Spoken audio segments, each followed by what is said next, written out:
Awakening is a collapse of the dream of the ego. There's one thing most people don't see coming when they say they want to wake up spiritually. They imagine enlightenment as something peaceful, quiet, beautiful, like soft morning light slipping through the window.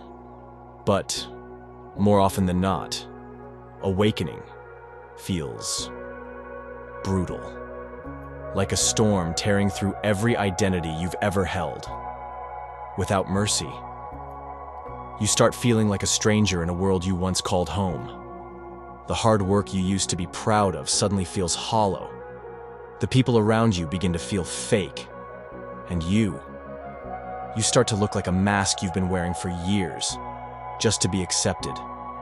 And right there, many people misunderstand. They think they failed. But, in truth, they're only just beginning to wake up. And maybe that's why so many people are afraid to wake up. Because when you start becoming aware, it's not just your eyes that open.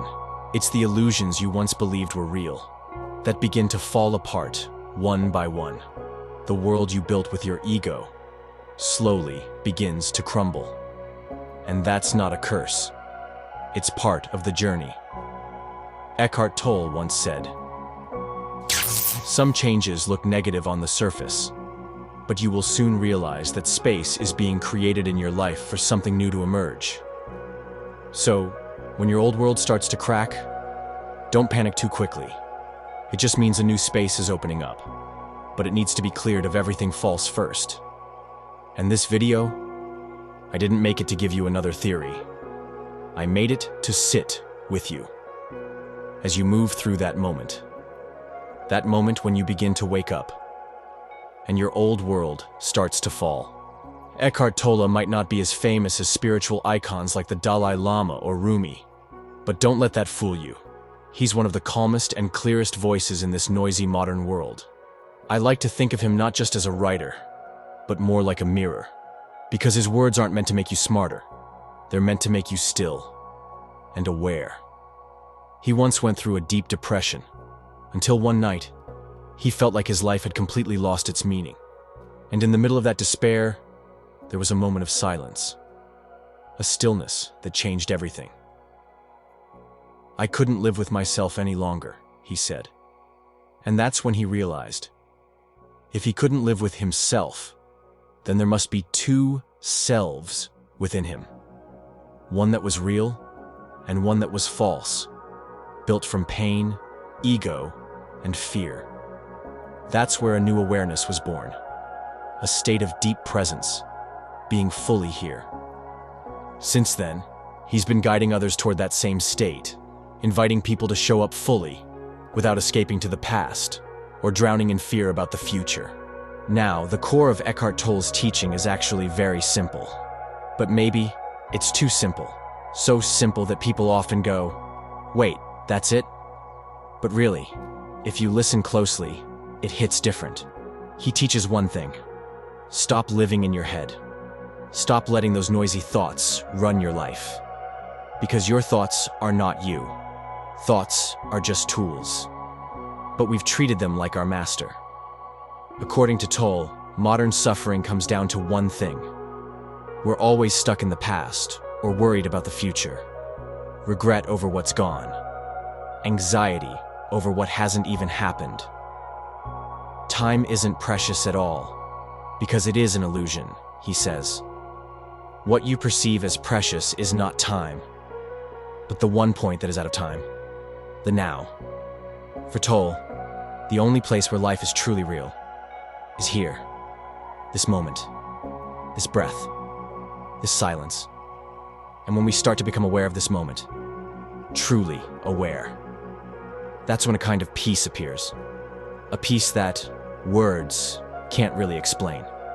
But this isn't about becoming apathetic, and it's not about surrendering blindly. It's about waking up, so we can start to see the old world, the one built on ego, greed, and fear, begin to fall apart and make space for something more honest, more present, more alive. Take a look at the world today, Everything moves fast. Everyone's in a race. Open Instagram. It's all achievements. Open LinkedIn. It's all promotions. Open TikTok. It's all sudden wealth affirmations and how to heal.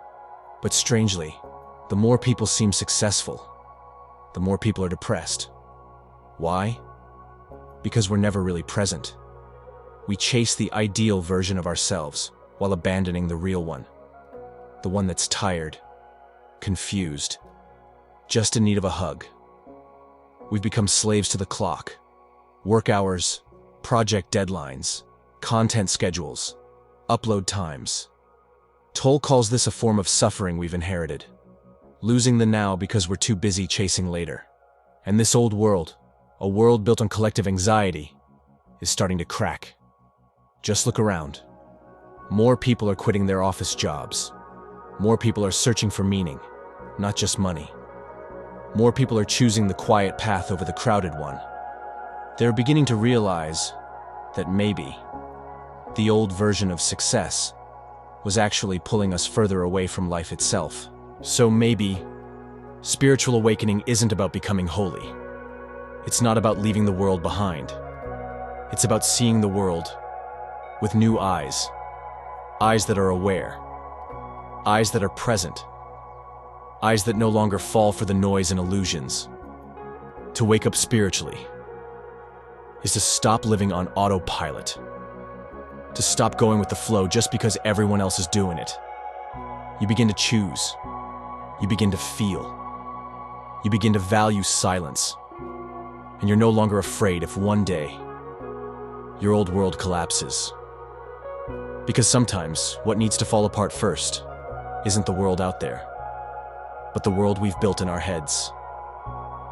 The one that never really gave us peace. If you're still sitting here, maybe some part of this story spoke to you. I'm not asking you to change the world tonight, but I am asking you to sit a little longer with your fear, with your wounds, with that small hope you might have buried long ago. Because maybe that's where it all begins. I'll see you in the next video.